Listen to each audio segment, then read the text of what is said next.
Good morning. I'm Peter Milios from the Finance News Network. Stocks were down on Tuesday as traders assessed the latest Federal Reserve meeting minutes, where officials gave no indication of interest rate cuts. The Federal Reserve has expressed the need for a restrictive monetary policy due to concerns about stubborn or rising inflation, keeping the benchmark interest rate unchanged at 5.25% to 5.5% during their October meeting.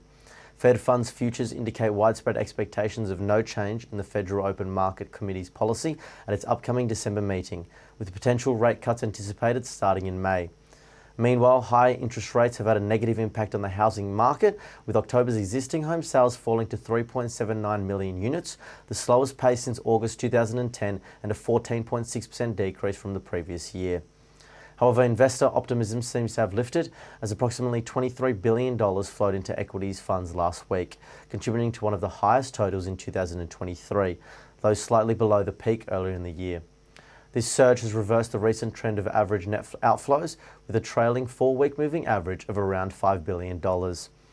Overall, the Dow Jones Industrial Average slipped 0.18%, the S&P 500 dipped 0.2%, while the Nasdaq Composite fell 0.59%. Both the broad market benchmark and the tech-heavy Nasdaq snapped a string of 5 consecutive winning days. Lowe's declined 3.12% after reducing its full-year sales outlook.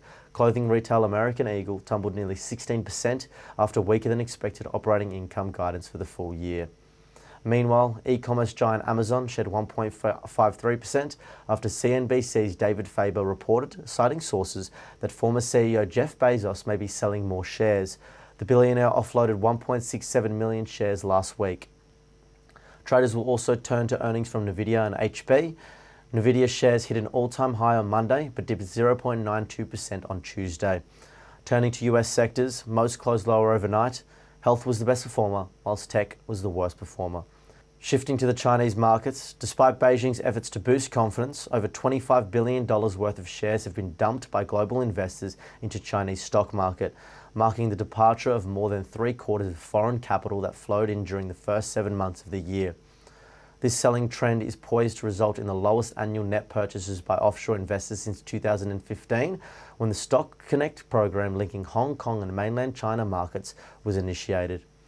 Looking ahead to the Australian landscape, the SPI futures are pointing to a 0.1% fall. Thank you for listening.